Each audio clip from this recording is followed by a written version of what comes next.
Okay, hello everyone. Welcome to today's Parent Cafe, presented by Community Health Collective on behalf of CDI, and today's presentation is on attachment styles. So just some introductions that we're going to do, just to introduce who we are and what our mission is. We're undergrads at UCLA. We're members of Community Health Collective, as I said, and it's an organization that aims to take a community-centered approach in approaching health injustices through community education, research, and practice. And now just to introduce ourselves, my name is Matt, and I'm a third-year physiological science major at UCLA, and I will popcorn to Alex Lamb. Hi everyone, my name is Alex. I am a third-year biology major, and I will popcorn to Alex Yee. Hello, I'm the other Alex, Alex Yee. I am a fourth-year computational biology major, and then I will popcorn to Sam. Hi y'all, my name is Sam. I'm a third-year neuroscience major and disability studies minor, and I will popcorn to Dana. Hi everyone, my name is Dana. I'm the Director of Operations for the Child Development Institute. And we're glad that we have these amazing UCLA students to give us this information. Yeah, so just to kind of give a brief overview of what we're going to be talking about today. First, we're going to define what is attachment and how do children show it. And then two, we're going to look at attachment stages. And then after that, we'll look at the influence of attachment on development, how important that is. And then lastly, we'll look at some tips and strategies just for all aspects of attachment with your children. So first, we're just going to define what is attachment. So attachment is a lasting psychological connectedness between human beings. But even more than that, as we can see on the slides, it's an emotional bond with another person. So it's more than just being psychologically connected. It's being emotionally invested in one another. So the earliest bonds formed by children with their caregivers have a tremendous impact that continues all throughout life, through all aspects and stages of development, which is really important. So bonds like this can really impact how closely they feel to someone in terms of compatibility and loyalty. It also provides children with an outlet for maybe emotional needs or just someone who they can express their emotions to and trust and put their trust in. And that can be really important and a positive thing when they're in times of emotional need. And then also having a close attachment between an infant and a parent allows the infant to feel safe with the caregiver, which is incredibly important. And this provides a caretaking relationship with your child. And it communicates to them that, you will always watch out for your child and protect them. Yeah, so I'm going to briefly just talk about how do children show attachment. And so here's just a brief little timeline of how this kind of develops. So by 4 weeks, your baby will respond to your smile and perhaps with a small facial expression or a little tiny movement. This is basically the start of the co-regulation process between your child and the parent. And so by 3 months, they will smile back at you. By 4 to 6 months, they will turn to you and expect you to respond when expressing a negative emotion, such as being upset, crying. And so by 7 or 8 months, then they will have this special type of response just for you. And so they also might be upset by unfamiliar strangers as well. And then also your baby will also start to respond to your emotions as well, such as your stress, your anger, and also your emotions of sadness. And so basically, when your child begins to, start the co-regulation process, once the parent responds, that's when co-regulation is built. This leads to increased security and attachment between you and your child. When your child's basic needs are met consistently, such as, in terms of hunger, discomfort, whenever a parent responds to that, that builds that secure attachment. And so, of course, co-regulation being this process with the parent and the child needs you to be there and being attentive so you can start building this co-regulation process, thus leading to a safe and consistent relationship between you and your child. Yeah, and so I'm also going to briefly discuss the stages of attachment. And so for the first stage, the pre-attachment, which is around birth to 6 weeks, the baby is kind of showing universal comfort. So like they have really no preference for any type of strangers or family caregivers. The innate signals attract the caregivers. So when the baby responds in a positive manner, the caregiver is there remaining close by. Of course, the infants are encouraged by adults to remain close to them in terms of comfort. And of course, babies do recognize the mother's fragrance, their voice, and their face, but they're not necessarily super attached to the mother yet. And again, like I mentioned, they have no fear of strangers, or they're not familiar with this type of anxiety at first. And then they move on to the indiscriminate stage. And this is from the 6 weeks to 7 months mark. And so this is when the infant starts to show preference for your primary or secondary caregivers, your parents. And so the baby will smile more to the mother, babble to her, and of course, become quiet when they pick her up, pick he or her up. And so the infant learns that his or her actions are actually affecting the behavior of those around his or her. They tend to develop a sense of trust. And so they expect a response from their caregiver when signaled to. But like I said, this is still developing, so they do not necessarily protest when they get separated from their caregiver. And not until the discriminative stage, which is on the 7+ month mark, this is when the infant does start to show very strong attachment to one specific caregiver. And so they do actually get upset, and, of course, all the negative emotions, crying, etc., when, their primary caregiver leaves them, resulting in a type of separation anxiety. And so this can increase between 6 to 15 months. And of course, the occurrence does depend on the temperament and the context of the infant, while also keep in mind the behavior of the adult as well. And then the last thing is just the multiple stage of attachment. And so this is around 10+ months, 1 to 2 years, with rapid growth and representation and language by at least 1 to 2 years. The toddler is able to understand the few factors that can influence when a parent leaves and when they're coming back. So they're getting smarter, and they can tell when the parent is coming back. So necessarily this separation anxiety is starting to get reduced and almost eliminated by this point. All right, so it's really important to figure out the influence of development on secure attachment. We're talking about this topic because it's an important topic in the development of children.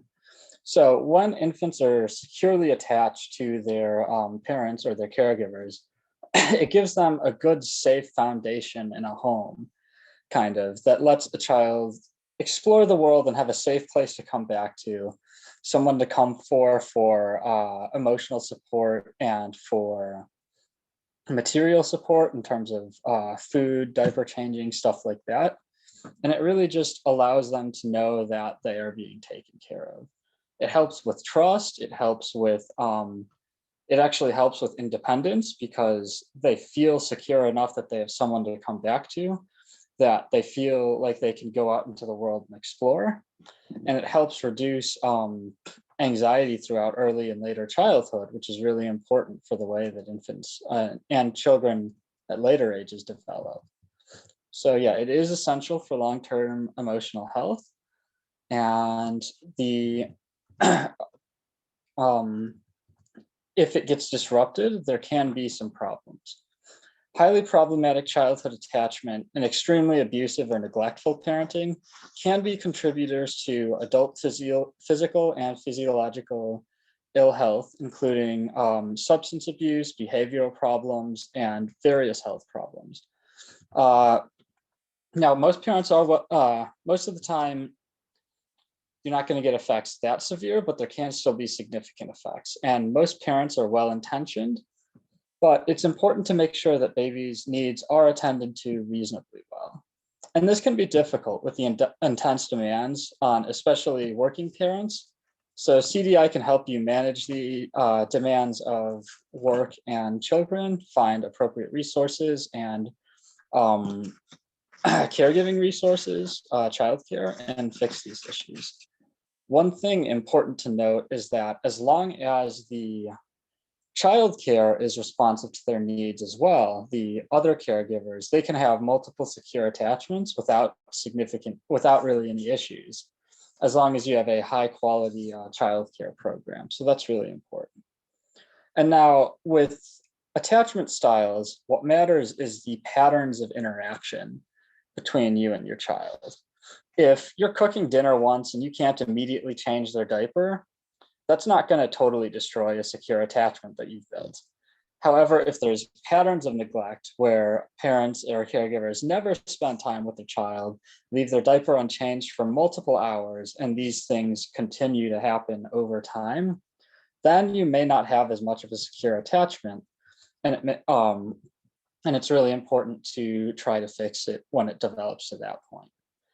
Now, how do you develop a secure attachment? The biggest thing is being responsive to children's needs, diaper changes, food, sleep, things like that.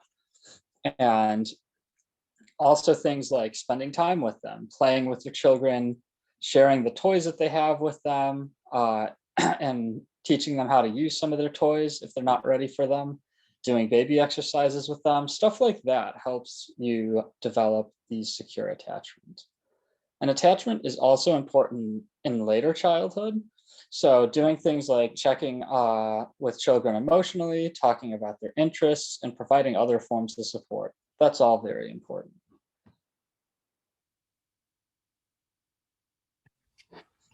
So now we're gonna go into some lovely tips and strategies. So my baby won't stop crying. In the first 3 months, all babies go through a period when they cry more than any other time. So keep responding to your baby in a warm and sensitive way and check physical conditions. But if the crying becomes too much and nothing you do helps, continue rocking the baby. If you place your baby in a crib and they are safe or with another caring adult, this is okay. If you are worried or stressed by your baby's crying, ask for professional help from CDI or a pediatrician. While babies may cry for several reasons, you want to make sure that you are ruling out any physical discomfort of any kind. Is their diaper clean? Are they uncomfortable or in pain? Check with a pediatrician or CDI if you are worried about something physical. It could be acid reflux, making it difficult for your baby to go to sleep. So please do not hesitate to bring up these concerns to a pediatrician or to the lovely individuals at CDI if your baby seems uncomfortable. It is also important to be mindful of your own stress as a caregiver. Take a few calming breaths and make sure you are in the right headspace to deal with a dysregulated child. Your stress may reflect onto the child and make it harder to work towards co-regulation.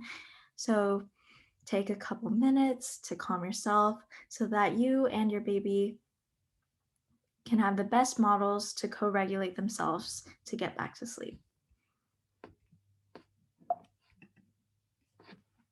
So another tip and strategies are families going through some rough times. Sometimes there are problems that make it hard for parents to take care of their babies, illnesses on the family, whether it's the mother herself, a sibling, or another family member. Being separated for long periods of time can also cause stress on the parents, which may dysregulate attachment to the baby. To help keep constant contact with the child through such stress can alleviate tensions from both sides. So we all know life happens. There's a myriad of problems that make it difficult for a parent. If you or your family is going through a rough time, please seek therapeutic help. CDI is a fantastic resource for times like these. I know COVID can be stressful.